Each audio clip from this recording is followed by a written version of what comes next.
Tu penses que c'est foutu et que Dieu ne peut plus agir dans ta vie? Alors regarde cette vidéo jusqu'au bout, passe à l'action et tu verras le Seigneur agir puissamment dans ta vie.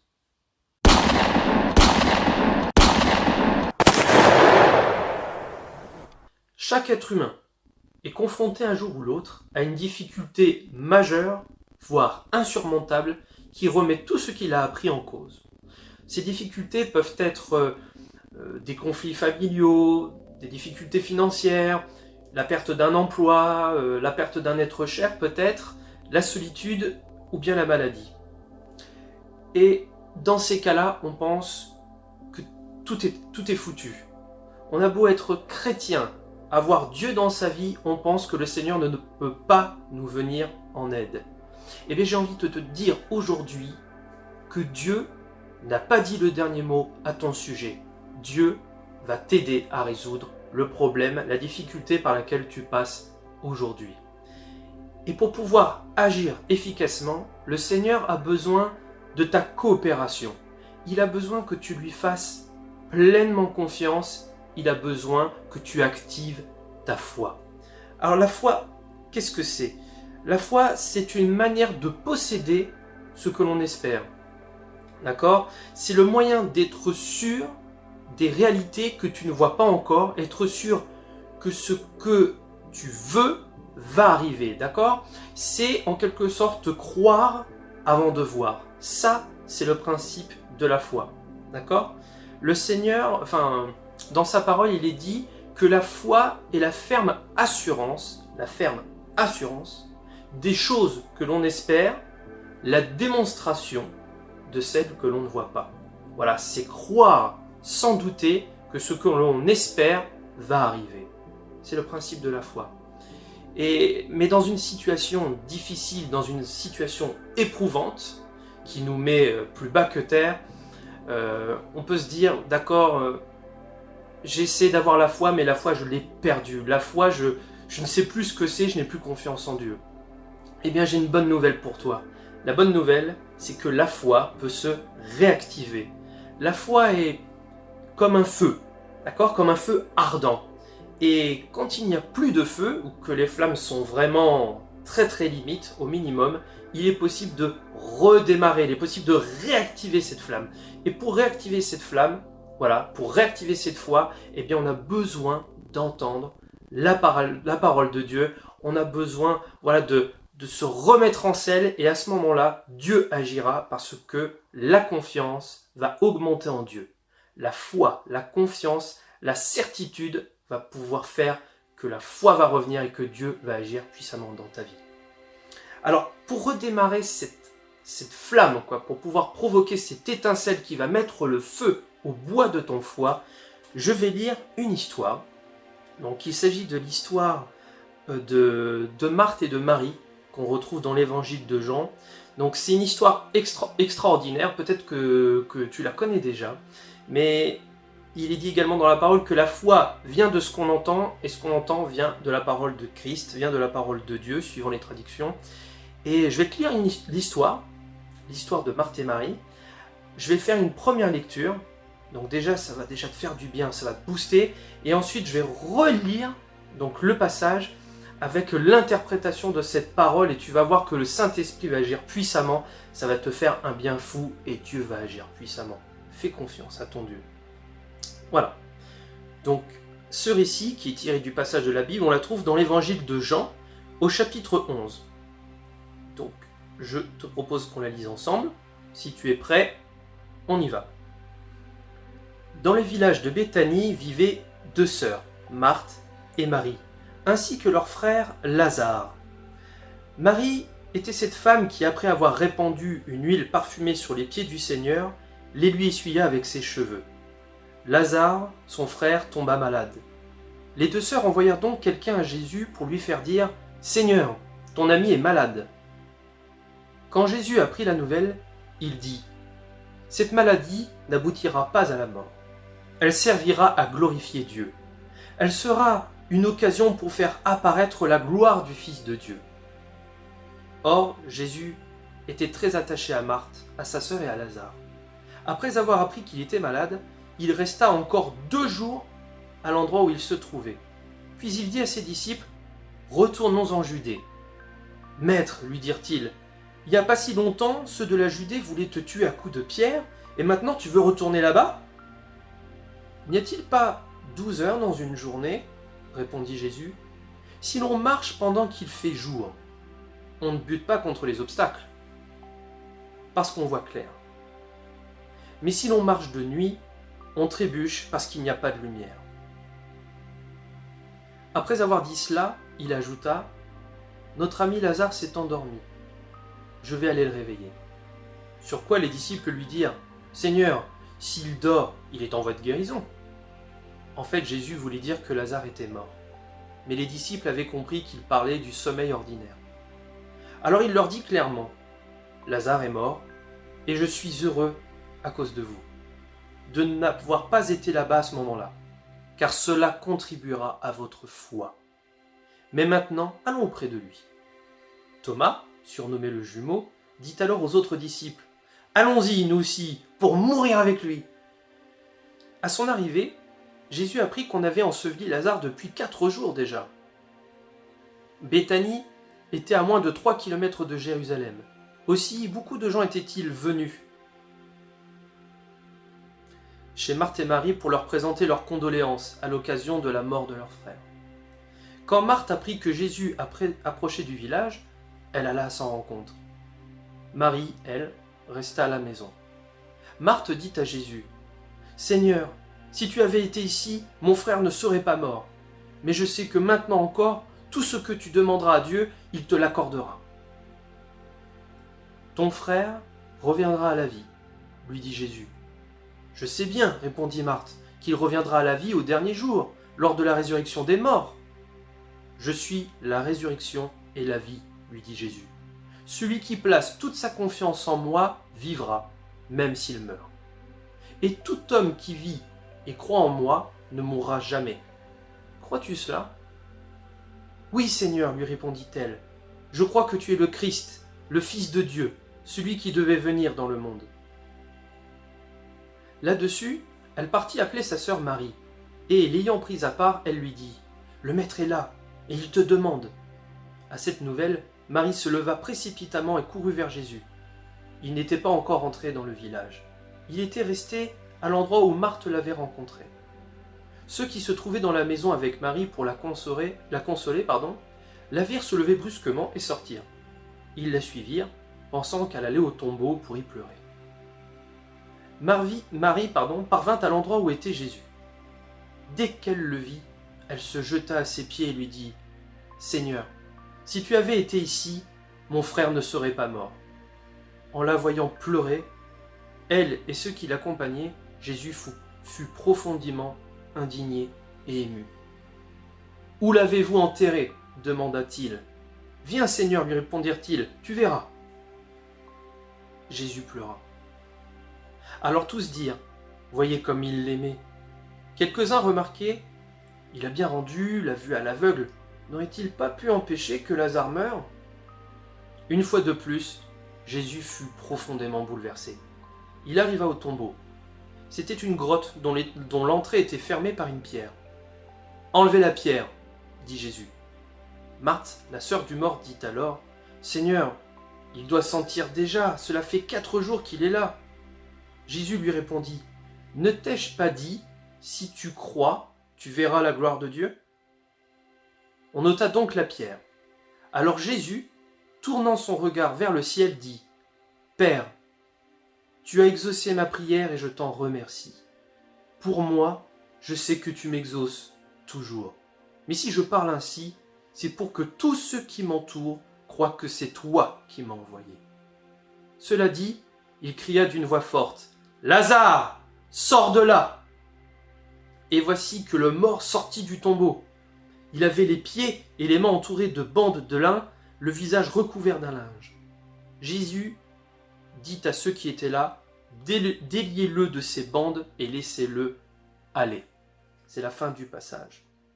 Alors, après cette première lecture, beaucoup de gens peuvent se dire, oui, mais on connaît l'histoire de Lazare qui était mort, et puis il est revenu à la vie, c'est vrai que Jésus peut ressusciter les morts, mais je vois aucun rapport entre ce qu'ont vécu Marthe et Marie, la mort de leurs proches, et ma situation.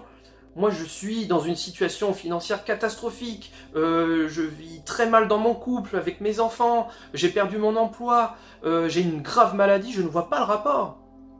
Eh bien, on va interpréter ce passage-là. Et tu vas te rendre compte que ce passage, en réalité, il te concerne et que Dieu va agir. On va relire ce passage. Je vais t'apporter une interprétation. Alors, il faut savoir une chose.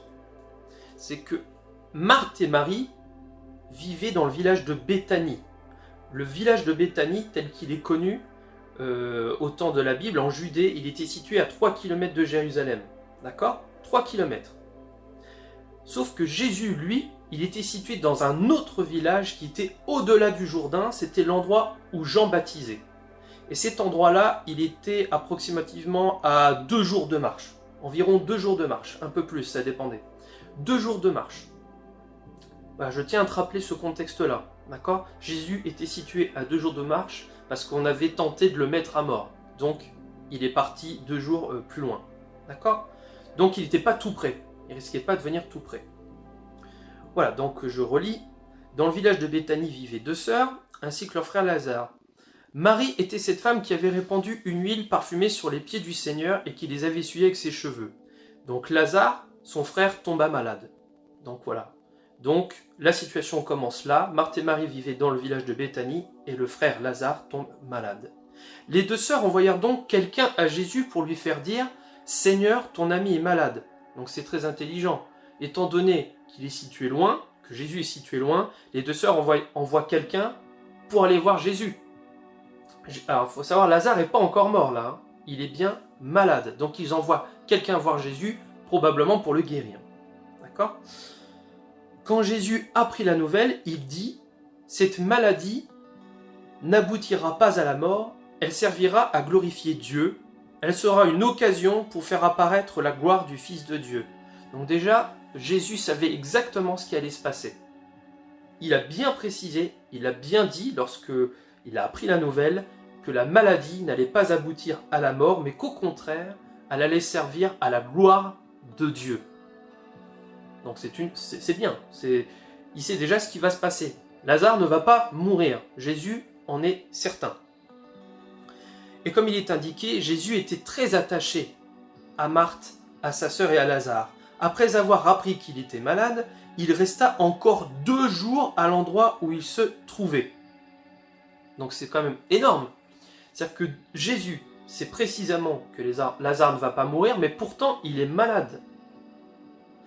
Le serviteur, la personne qui a été voir Jésus pour lui apprendre la nouvelle, il a déjà parcouru 2 jours de marche. Depuis le moment où Lazare est malade et où Jésus apprend la nouvelle, il s'est passé au minimum 2 jours. Jésus aurait pu vite se dépêcher et partir avec le serviteur pour retourner à Béthanie, mais il ne le fait pas. Il décide de rester encore 2 jours. Il reste encore 2 jours. Bon. Et il dit à ses disciples, retournons en Judée. Alors là, Jésus, si on regarde naturellement, et c'est les disciples qui entendent Jésus retourner en Judée, peuvent se dire, mais attends Jésus, justement, il y a des gens qui voulaient te mettre à mort, et puis toi tu veux retourner en Judée. Ça n'a pas de sens. Et justement, Jésus dit, il n'y a-t-il pas 12 heures dans une journée ? Si l'on marche pendant qu'il fait jour, on ne bute pas contre les obstacles, parce qu'on voit clair. Mais si l'on marche de nuit, on trébuche parce qu'il n'y a pas de lumière. Donc en gros, ce que voulait dire Jésus, c'est qu'il peut se permettre d'aller en Judée parce qu'il marche pendant qu'il fait jour, mais pas parce qu'il fait jour naturellement, il fait jour la lumière du soleil. C'est parce que spirituellement, il peut se permettre de retourner en Judée. Il ne faut pas oublier que Jésus fait uniquement ce qu'il voit faire du Père. Jésus sait très bien que que Dieu est avec lui, il sait très bien qu'il est protégé, et donc il y va de jour parce qu'on ne trébuche pas, de jour spirituellement. Il sait que c'est le bon moment pour y aller, parce qu'on ne trébuche pas. Voilà, c'est spirituel. Après avoir dit cela, il ajoute, notre ami Lazare s'est endormi. Vous voyez, il s'est endormi, je vais aller le réveiller. Donc il sait déjà ce qui s'est passé. Il sait que Lazare, à ce moment-là, a fermé les yeux. Or, les disciples n'ont pas compris. Ils disent, bah, s'il est endormi, c'est qu'il est en voie de guérison. Bon, bah, pourquoi aller en Judée? Pourquoi retourner là-bas à ce moment-là, s'il est en voie de guérison? Et alors là, Jésus leur dit, il est endormi, sûrement d'un point de vue esprit, spirituel. Mais oui, il est mort. Physiquement, il est mort. C'est pour ça qu'il retourne là-bas. Il leur dit, Lazare est mort et je suis heureux à cause de vous de n'avoir pas été là-bas à ce moment-là, à cause de vous. Donc c'est par la faute des disciples qu'il est parti, et c'est pour leur foi. Car cela contribuera à votre foi. Mais maintenant, allons près de lui. Donc Jésus avait un enseignement. Il ne s'est pas amusé, il ne s'est pas dit « Oh bah non, je reste 2 jours parce que j'ai envie de rester 2 jours ». Non, il a bien expliqué au début, Lazare ne mourra pas de cette maladie. Cette maladie ne conduira pas à la mort. Et il reste encore 2 jours. Et après il dit, allons-y, et je suis heureux de ne pas avoir été là-bas à ce moment-là, au moment où il est mort. Parce qu'il dit, cela contribuera à votre foi. Jésus avait déjà un plan, il savait déjà ce qui allait se passer. Et son but, c'était de le communiquer à ses disciples, d'activer leur foi, et c'est ce qui va se passer pour toi. On va lire la suite. Mais maintenant, allons près de lui. Et là, il y a une réaction qui est absolument super, de Thomas.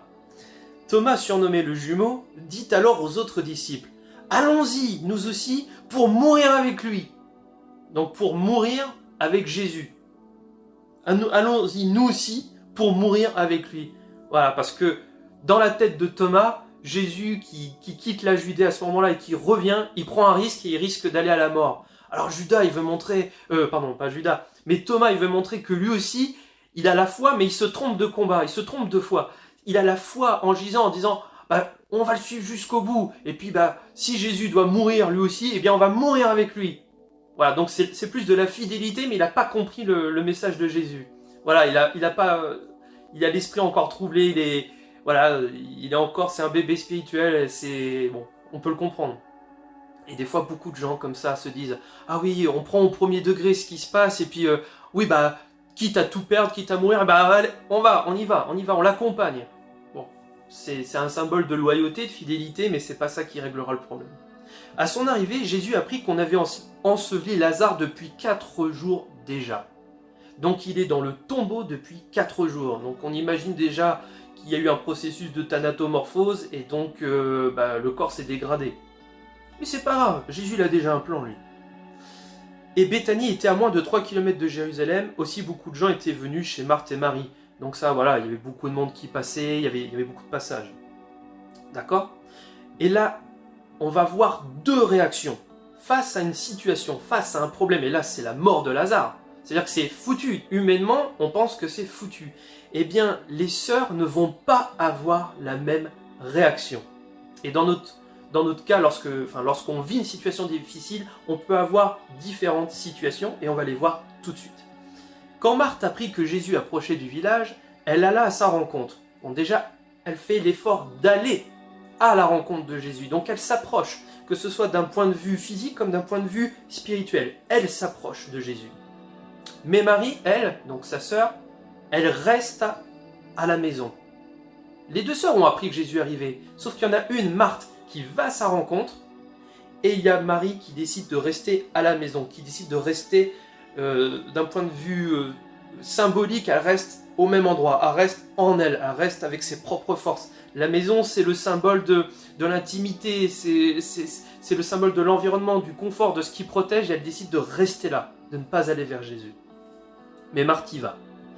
Marthe dit à Jésus, « Seigneur, si tu avais été ici, mon frère ne serait pas mort. » C'est probablement vrai.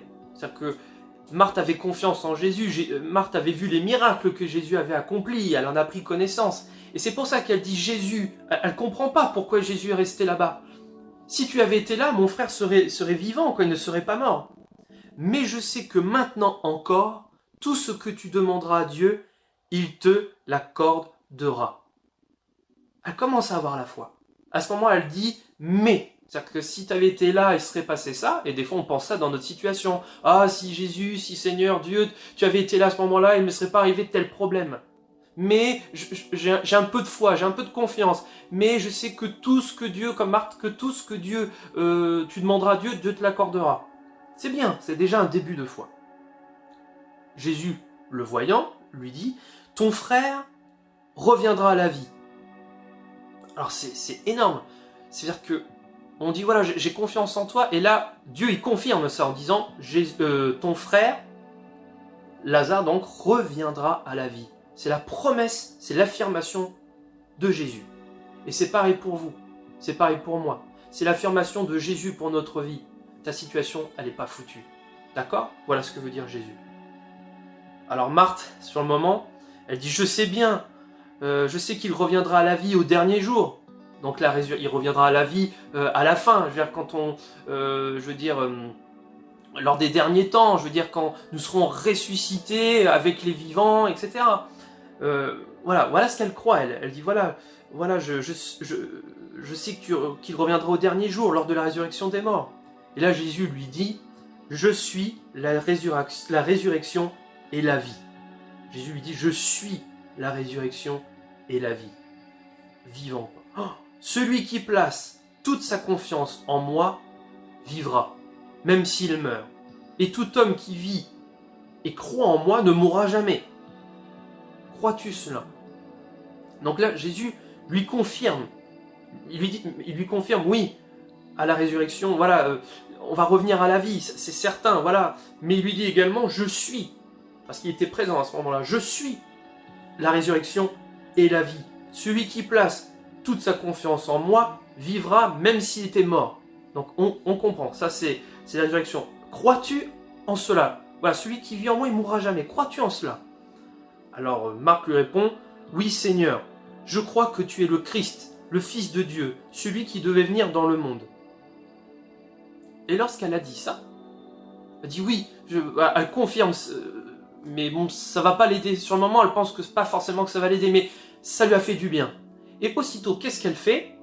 Elle continue pas à parler avec Jésus. Aussitôt, elle est partie appeler sa sœur Marie, et l'ayant prise à part, donc elle prend sa sœur à part, elle lui dit, le maître est là et il te demande. Donc Jésus veut rencontrer Marie. D'accord? Marthe a entendu le message de Jésus, mais elle veut que l'autre sœur entende le message. Et c'est peut-être aussi ton cas. Peut-être qu'il y a quelqu'un, peut-être que dans ton entourage, tu connais des gens qui ont la foi ou qui ont une relation intime avec le Seigneur, mais il veut que ce soit aussi ton cas. C'est pour ça qu'il vient te chercher, et c'est la même raison ici. C'est pour ça qu'il vient chercher Marie, faire chercher Marie. Et il te demande. À cette nouvelle, Marie se leva précipitamment et courut vers Jésus. Donc hop, elle a la bonne réaction. Paf, elle va voir Jésus. Il n'était pas encore entré dans le village. Donc Jésus, sur le moment, c'est comme dans notre vie, il rentre pas d'un coup. Il attend que tu t'approches. Il est là, il attend. Il fait des pas, il te parle, mais il va pas rentrer comme ça, il va pas se manifester à toi pour que tu crois tout de suite en lui. Il veut pas forcer les choses. Il respecte ta souffrance. Il veut juste que toi tu viennes à lui, parce qu'il a déclaré les choses. C'est beau, hein? À cette nouvelle, Marie se leva, elle courut vers Jésus. Il n'était pas encore entré dans le village. Il était resté à l'endroit où Marthe l'avait rencontré. Donc spirituellement, c'est ça, il est resté au même endroit. D'accord? Ceux qui se trouvaient dans la maison, donc les personnes qui entouraient Marie, pour la consoler, la virent se lever brusquement et sortir. Bon, les gens sont étonnés. Ah tiens, bon. Ils la suivent parce qu'ils pensaient qu'elle allait au tombeau pour y pleurer. Donc elle s'est levée précipitamment, qu'est-ce qui s'est passé? Bon, les gens ne savaient pas qu'il y avait Jésus. Marie parvint à l'endroit où était Jésus. Dès qu'elle le vit, elle se jeta à ses pieds. Elle se jette à ses pieds et lui dit, « Seigneur, si tu avais été ici, mon frère ne serait pas mort. » Sur le moment, elle se jette aux pieds de Jésus, donc elle est totalement abattue.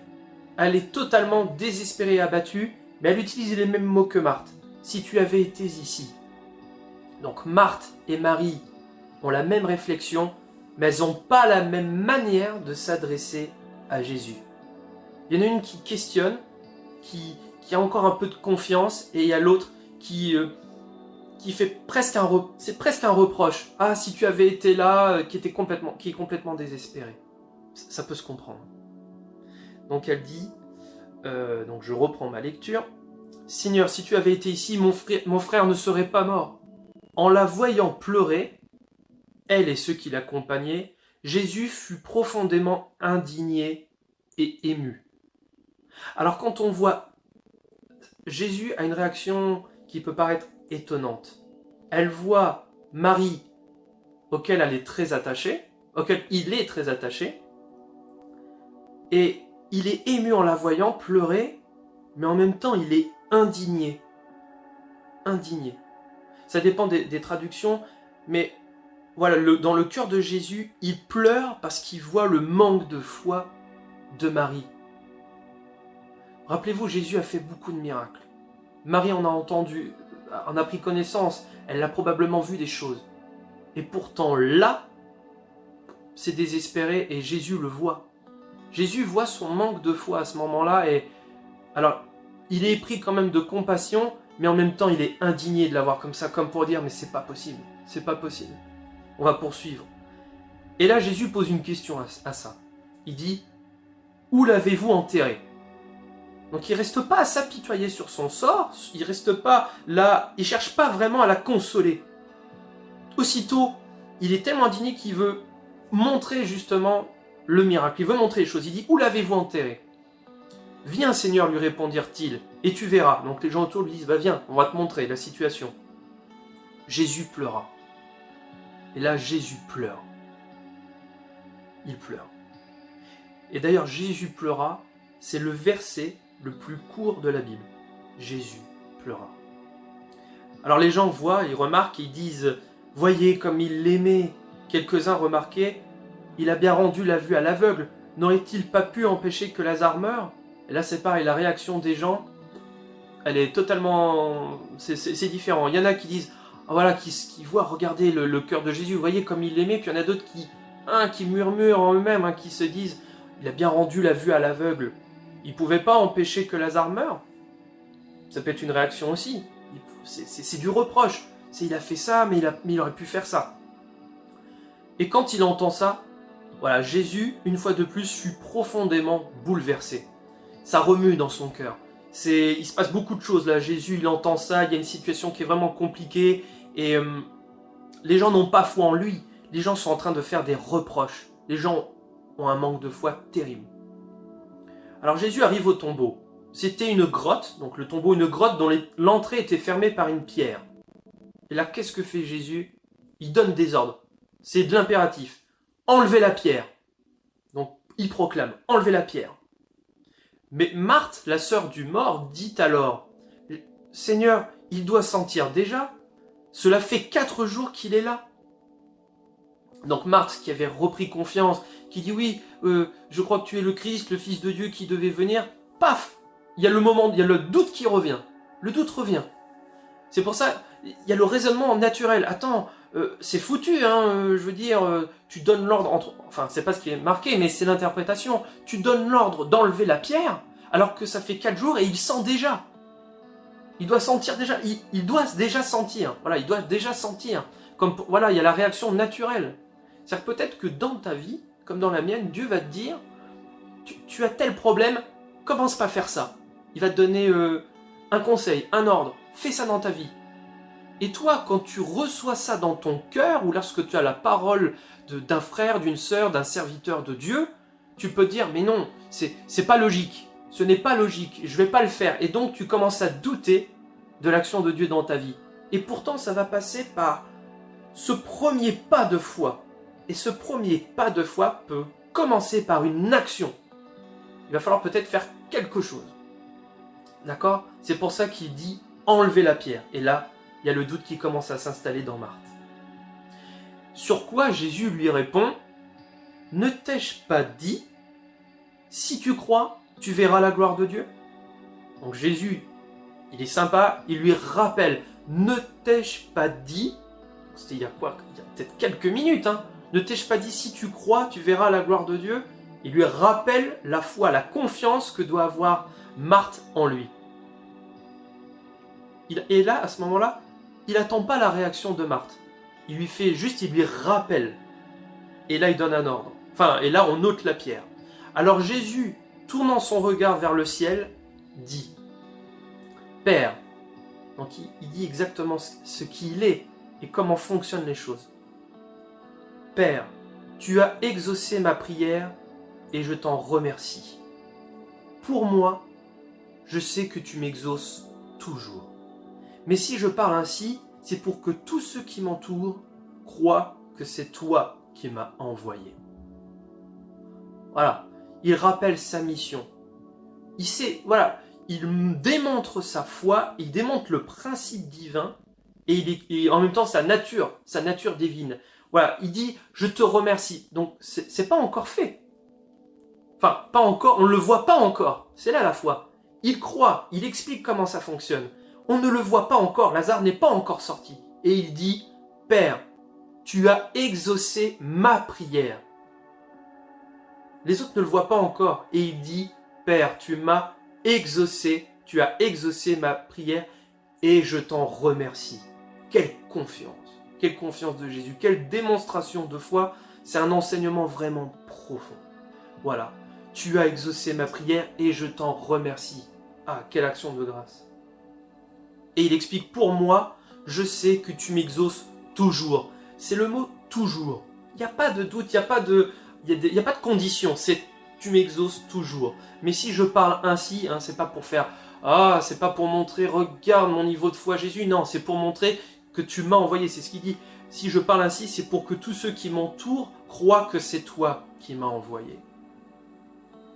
Cela dit, il cria d'une voix forte. Encore un ordre, encore de l'impératif. Lazare, sors de là. Voilà, c'est Lazare, sors de là. Avec une voix forte, avec détermination. Et voici que le mort, ça faisait 4 jours qu'il était enseveli. 4 jours, il devait probablement même sentir, c'est ce que dit Marthe. Mais voici que le mort sortit du tombeau. Il avait les pieds et les mains entourés de bandes de lin, le visage recouvert d'un linge. Jésus dit à ceux qui étaient là, déliez-le de ses bandes et laissez-le aller. Des ordres. Et c'est comme ça que ça fonctionne. Le miracle s'est produit. Jésus a montré comment on devait faire. Le mort, c'était d'une logique implacable. Il est enseveli, ne peut pas sortir. Et pourtant, Jésus démontre avec un amour, de manière puissante comment fonctionne la foi. Et maintenant, on en vient à ta situation. Je ne sais pas personnellement ce que tu vis. Je ne connais pas les épreuves par lesquelles tu traverses. Je ne connais pas les difficultés que tu as à surmonter et celles que tu as peut-être déjà affrontées. Je ne connais pas ta situation, mais je sais que Dieu va agir si tu lui fais confiance maintenant. Fais-lui confiance. Remets ta foi. Si quelqu'un t'a dit que ta situation est désespérée, que tu ne réussiras jamais, ne le crois pas. Crois ce que dit la parole de Dieu. Dieu, si tu es enfant de Dieu, si tu es converti, si tu aimes le Seigneur de tout ton cœur, le Seigneur va agir dans ta vie parce que tu vas lui faire confiance. Ta situation n'est pas foutue, elle n'est pas désespérée. Il faut que tu crois maintenant. D'accord, ce qu'on vient de lire, ce n'est pas réservé à des temps passés. Dieu est le même toujours. Il est le même hier, aujourd'hui, éternellement. Dieu ne change jamais. Jésus-Christ, n'oublie pas, est mort et ressuscité pour toi. Il est vivant et il vit en toi si tu l'acceptes. Alors maintenant, crois fermement. Déclare la guérison de ton corps si tu es malade. Déclare la bonté, déclare la paix dans ton couple si tu es en situation conflictuelle avec ton conjoint, ta famille. Déclare la paix. Proclame la paix de Jésus et crois que ce qu'il fait est toujours valable. Crois. Active cette foi maintenant dans ta vie. Fais cette prière. Fais la prière où tu déclares « Seigneur, je vis telle difficulté. Je ne m'en sortirai pas. Je pense que je ne peux pas m'en sortir par moi-même, mais je décide de te faire confiance. Seigneur, parle-moi. Seigneur, Je crois que tu es celui qui agit parce que je crois en ta parole. J'ai foi en toi et je décide de ne pas douter. Je te fais confiance, je te laisse les rênes, Seigneur. Agis dans ma vie puissamment parce que tu tiens toujours ta parole, tu ne changes jamais. Je décide aujourd'hui de me libérer de ce poids, de te faire confiance, même si les circonstances autour de moi prouvent le contraire. Moi, je crois en ta parole, et c'est ta parole qui est vie, c'est ta parole qui délivre, c'est ta parole qui est puissante, c'est ta parole qui guérit, c'est ta parole qui change les circonstances, et je me rattache à cette parole, je la crois fermement, et je la fais mienne. Amen, amen et amen. Faites preuve maintenant de foi. Faites confiance à Jésus. Fais confiance à ton Dieu et tu le verras agir puissamment dans ta vie. Merci d'avoir écouté ce message et je te souhaite les plus belles bénédictions qui puissent arriver dans ta vie. Que Dieu te bénisse. C'était Guilhem de Flamme de Vie. À bientôt.